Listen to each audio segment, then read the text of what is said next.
Good morning, everyone. We are here with our roundtable talk, and we are talking this morning about community trauma, specifically Black women around community trauma, uh, sexual trauma with rape culture, and how do we really come to the table and engage about rape culture, and how do we heal ourselves from the culture around the trauma of sexual deviancy.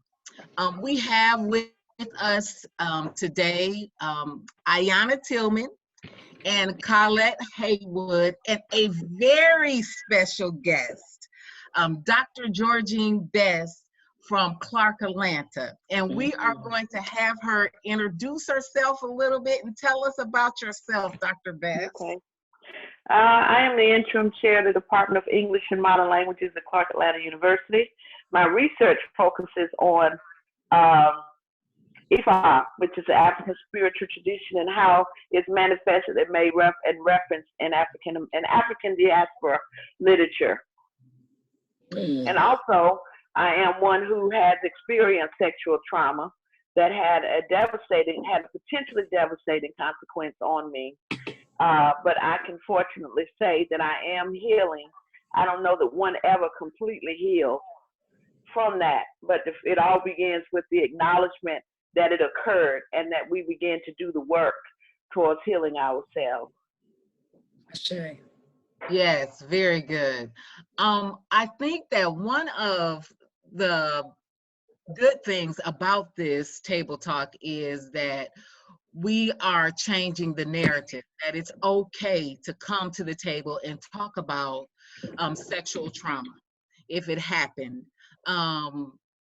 Also, I am a survivor of sexual trauma. And when it happened, I wasn't in a place where I could really acknowledge that it happened because in the movie, as we have seen with Colored Girls, it was someone that I knew. It was someone that I invited in. It was someone that I had previously had a relationship with.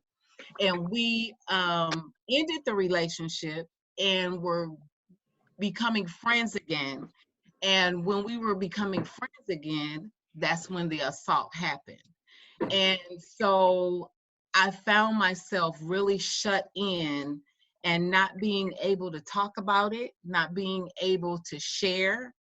And so, yes, the healing is still taking place because there hasn't been many places like this that we can come together as women and talk about what has happened and what we should be doing to heal the process.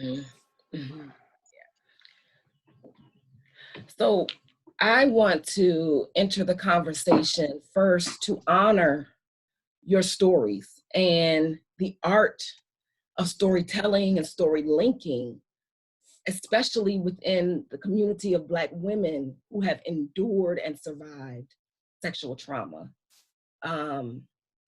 And so I also, though, want to look at and want to learn more, Dr. Best, about how we manage the emotions of a community who has experienced such trauma. For me, I have not experienced sexual trauma, but certainly various forms of emotional and psychological trauma through relationship.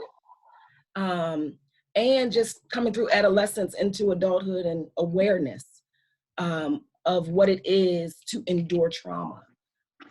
So for me, it is looking at how we as spiritual practitioners begin to create sacred space for women to feel comfortable enough, as you did this morning, to share their very personal experiences. I think one of the most important things you've stated already is the importance of telling our stories.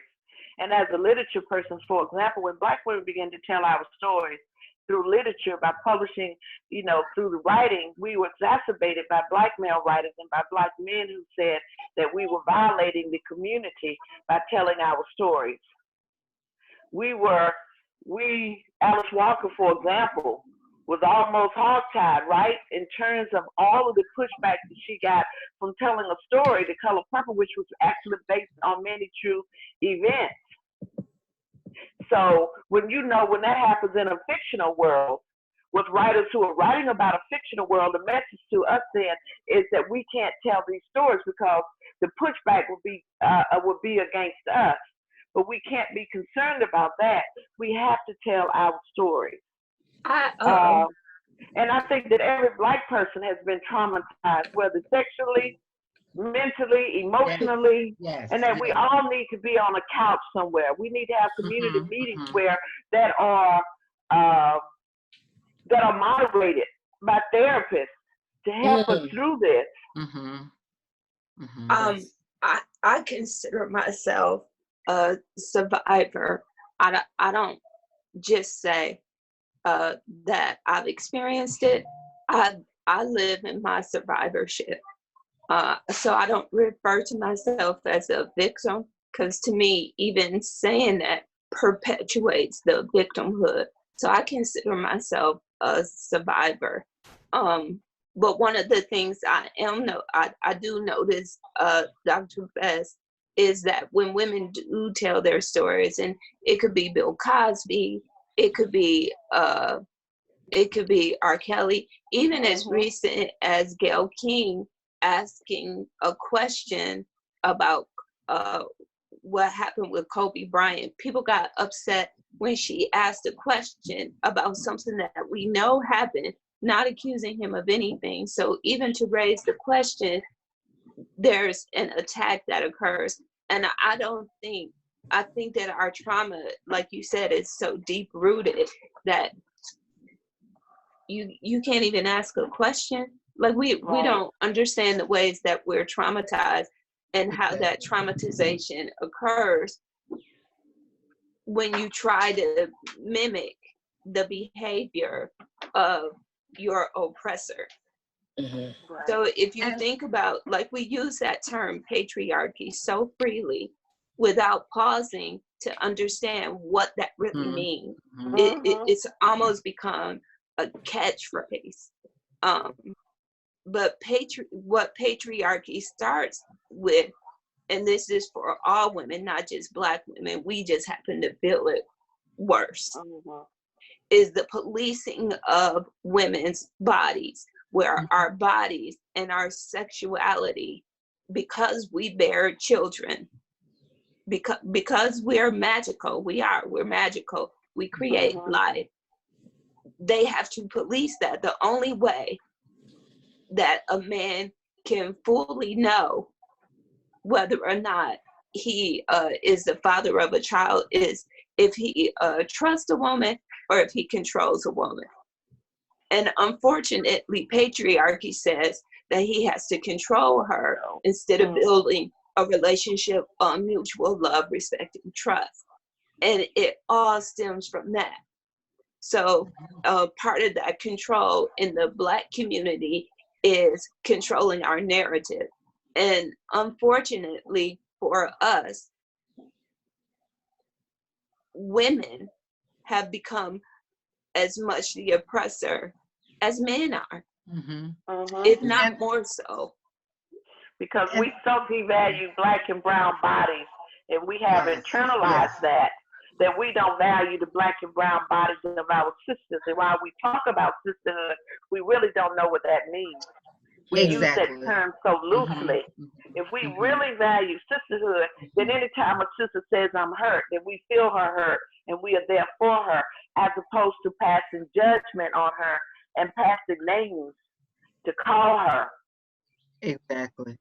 And I don't think I think even in the control of, you gave the example of Gayle King and asking the question, who controls when it's right for my narrative to be told? When I say I'm ready to tell it, then I should be able to tell it. No matter what the situation is, no matter how someone else is feeling about what I'm saying, it is my time to tell my narrative, right? It's my time. I shouldn't have to ask permission. That's a part of supremacy, is I need to ask permission what is good for me. And I shouldn't have to ask permission from anyone at any time about what's good for me, when it's good for me to tell the story. Nor should you receive pushback for having told your story. Exactly. Your story should be embraced as truth because you told that story. And telling the story is never easy. Never. Because we also have to deal with our own self-accusation. So for a woman to be brave enough to tell her story, we have to be brave enough to come out and support her in that. Exactly.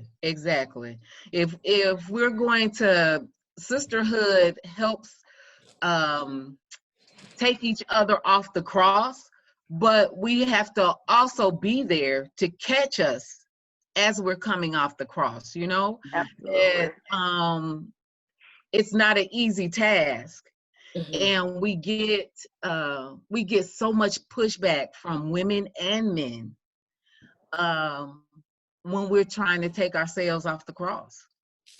Yeah, and I think that the patriarchy piece you bring up sheds light on where we are, not only as a society, in terms of laws and how laws are enforced around sexual trauma, but also as Black people, as people of color who have been oppressed by, and as you talked about, Dr. Bess, the policing of Black bodies from the Middle Passage all the way through slavery, Jim Crow, and a few other things that we're still dealing with in our culture.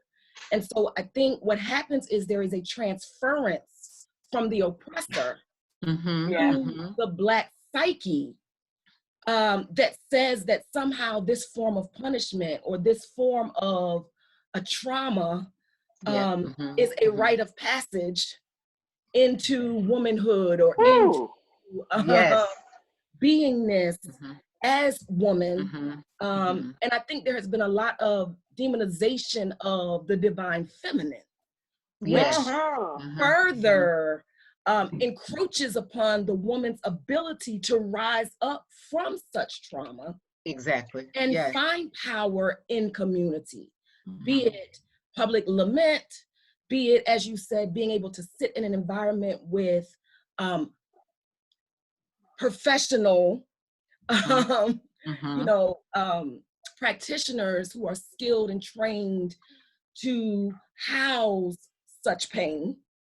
And looking at the For Colored Girls film, we saw the social worker coming into the home of a mother who, yes, was enduring some levels of trauma and the children. But then the social worker became a result of the trauma that was in the very home she was going to rescue the children from. She's scurrying out with her notebook and afraid and maybe questioning how to report this, because that policing affects everyone in this matter.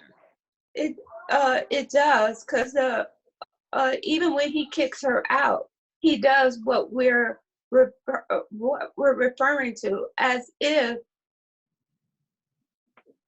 asking him to be responsible or responsive is an attack against his personhood. You get what I'm saying? Like, and that, please. Okay, what you're describing when she went out, or when, that's what I mean. Like, we say it, but we don't understand it when it's actually occurring. So if a social worker comes to visit you, coronavirus, there was this little girl, this teacher told this heartbreaking story about one of her students was just so deflated to find out she couldn't come to school because her mom had to work and they were staying with the boyfriend or whoever. So her question to the teacher was, what's going to happen to me? That's a loaded question. So here's this teacher, like the social worker in The Color Purple. Now you have to ask yourself, do I report this man? What do I do? How do I do this? And the response that we get in the Black community, that ain't my business.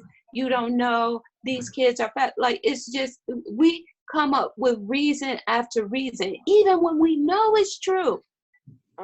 There is no level of denial left for R. Kelly. Nah. There is no level. So even when we know it's true, we fall back to, they make it seem like all Black men. Whereas my thing is, if Black men would police themselves, if you would even hold each other, that's the key. Yes. We wouldn't have to. In other words, and I know this goes on in other communities. I'm not saying it doesn't, but I'm concerned with the community that I am a part of. Like, I gotta clean my house before I go and clean somebody else's house. I gotta clean my house. So I'm saying that in The Color Purple with the social worker, when she left, after he dropped those kids out the window, she felt that guilt because she didn't do what she could have done because of the societal pressure. And they made it real clear that he was under pressure. Like, he wasn't just a drunk, angry, blah, blah, blah, he just because. veteran. He was a like he was dealing with systematic racism. We get that. We do. I'm clear about that. But he took it out on the people he was supposed to love and protect. And then he transferred that control. He became what he hated. He became that thing. And I think that speaks of our community, like Dr. Bess said, that all of us should be sitting on somebody's couch. And that speaks of the mindset in the Black community about mental health. We all have a responsibility to our mental health. And we get pushback. I remember, especially in the Black church, I remember having a real problem with the breakup. And I made an appointment with a therapist. And I came home and I told my mom, I was like, I'm gonna see a therapist. And she was like, if you keep your mind stayed on Jesus, he'll keep you in perfect peace. And I was like, okay, I just want to get this out. I just want to tell somebody my story. I need help right now, and Jesus not helping me right now. And that is a stigma in the Black community. Even today, we are not really comfortable with talking about mental health issues. And if we don't get comfortable about talking about it, then it's hard to hold somebody accountable when they need that help. Well, the first thing with that is the Black church. Nobody misaligns Jesus or misunderstands Jesus more than the church, not just the Black church, just the church, period.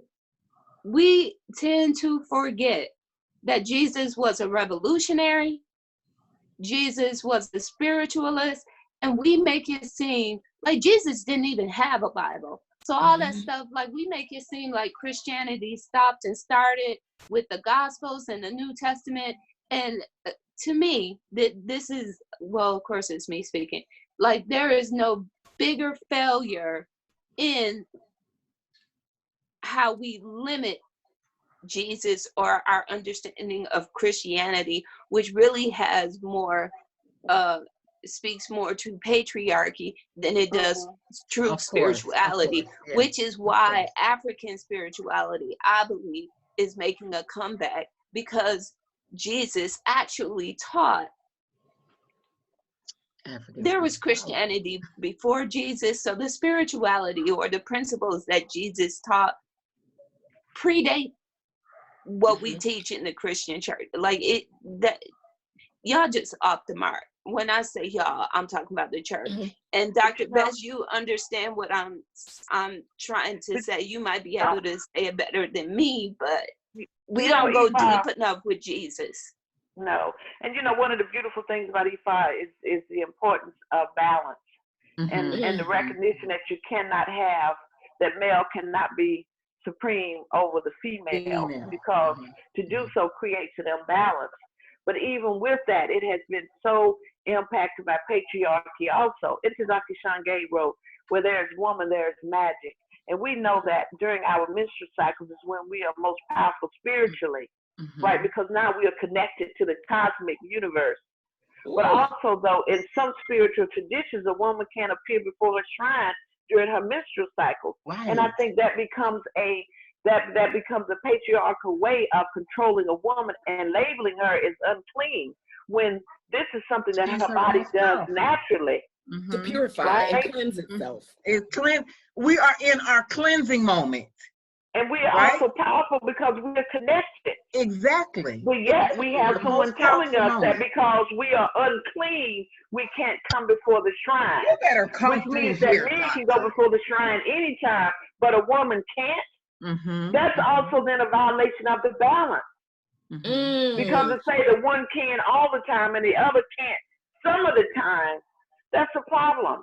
So I think there's also the need, when you begin to look at this whole idea of balance and this whole idea of how it is being impacted by patriarchy, and how we have internalized that no one is looking at that critically and saying, wait, this is a problem. And I've seen sisters who also, sister priests, who are priests themselves, so who have also who have also overcome some of the taboos that says women can't be priests, but who also have embraced that, because we are not thinking about this critically. We accept someone telling me that when I'm on my menstrual cycle, I am unclean. That's a problem. That's a problem. Yes, ma'am. And Dr. Bess, did I leave you? I want to really, you hit so, like all the bells and whistles are going off now. Yeah. But I wanted to go back first to acknowledge the Ifa in you. And the way in which, not that Christianity does not attempt to teach its principles, but I find that the Ifa traditions and traditions like it really partner and assign you with a person who is walking the journey with you. Guiding you in a sense as a therapist almost in the tradition.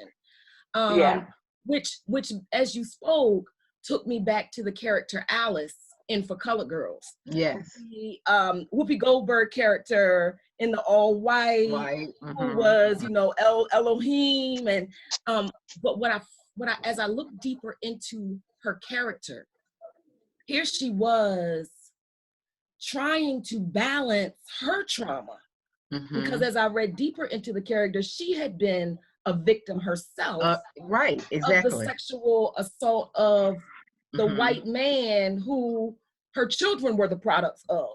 That her father gave her to.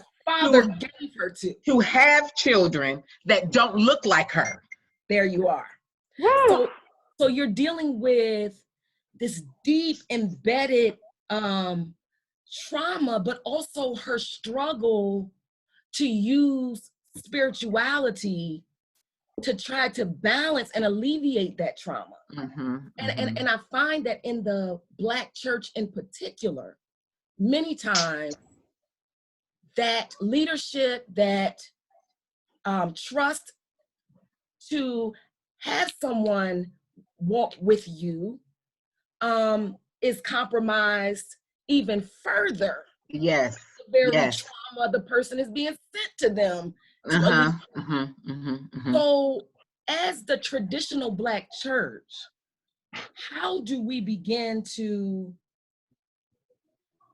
create the environment that says, without putting a sign on the door that says, sexual trauma, resource center, how do we create that space with still respecting the anonymity of women and the experience. Right. I think, first of all, the church needs to acknowledge the need for therapy and stop saying, take your burdens to the Lord and leave them there. God gave us therapy to help us with it. We also have to recognize that the pastor, him or herself, are not equipped to deal with our traumas. Exactly. To talk us through those traumas sometimes, because they also have their unhealed traumas themselves. Exactly. And they also have, and they don't know how to ask the right questions. They don't know how to hear what it is that you're saying. We would not, if we have heart trouble, we would go to a cardiologist, right? We would go to somebody who's trained that. But yet we take our innermost things, the thing that makes us who we are, the thing that allows us to get up every day, and we take it so lightly that we take it to someone who really is not qualified to deal with it. Now, I know pastors can counsel, but the pastor has to also recognize this is beyond me, sister. I need for you to go. One thing I can appreciate about Dr. Lomax Ogunwale saying, I go to therapy. There's no way I would have made it through this without therapy, who preaches in his sermons about the importance of therapy. So I think that's one of the things that the Black church can do, is to begin to remove the stigmas that's associated with mental health issues. Because, and also because we value their opinions, we don't tell everything. Hell, it's hard enough to tell your therapist some things. Right, so exactly. Someone whom you really value, whose opinion you value, you're not going to be honest. So therapy is different because it requires that you be honest. And being honest with yourself is hard too. And being able to say things, even with my therapist whom I love, there's things I've had to write down. Not she made me read them, but to be able to say them was difficult. Exactly. And we won't be that honest. And therapy, the work requires honesty. And we just not as honest we are with our sisters, with, period. So at the end of the day, still, we need to be seeing therapists. I think literature, as a lit professor whom I think does everything, provides a safe space for us to begin to talk about issues. Right? And I really think that the leadership, church leadership, needs to come to a realization that it has nothing to do with your gifting and callings for you to say, hey, absolutely not. Hey, you need to go somewhere. I can't help you. I can't help you with this. This is far beyond me. And it has nothing to do with you hearing from God. It has nothing to do with your ability to be a pastor. And you need to be very honest with your congregations, those who come to you, and say, you know what, it's okay. It's okay that I can't help you. But what I can do is get you connected with someone that can help you. Yes. And if the church starts to embrace mental health issues, it will be easier. If leadership starts to embrace it, it will be simpler for the congregants, the people, the community to embrace it. I really started to embrace mental health when I started to go to First African, because like Georgine said, Pastor Lomax would tell you in a minute, you need to be on somebody's couch. I can't help you with that. For sure. With our last 10 minutes, I just wanted to introduce one of the articles from our community organizing material that speaks about how the criminalization of pregnancy robs women of reproductive autonomy. Right. So we remember the character Nyla in the film For Colored Girls, who spoke about her graduation night, which was also the experience around her losing her virginity, but then also the subsequent abortion, the termination of pregnancy. She chose as an option. And so wanting to look at, and then her choice to do it in the back alley, unsterile environment that was.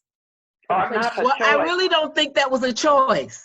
That's what I would Correct think. me. So That I wasn't a stand choice corrected. of hers. I stand corrected. That's something that had to be done because of the policing of Black bodies, women's bodies, right? and then also, That I mean, she that did. becomes very relevant today with the outlawing of abortion. So the reality that was before Roe versus Wade, after Roe versus Wade gets overturned, that becomes a new reality.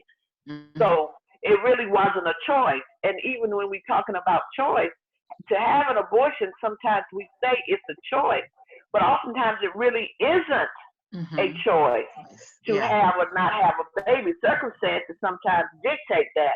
But for her to go into that back alley to have that, to have something knowing inside of her, as it's described, you know, this foreign thing inside of her body would not have been her first choice. I think that was her only choice.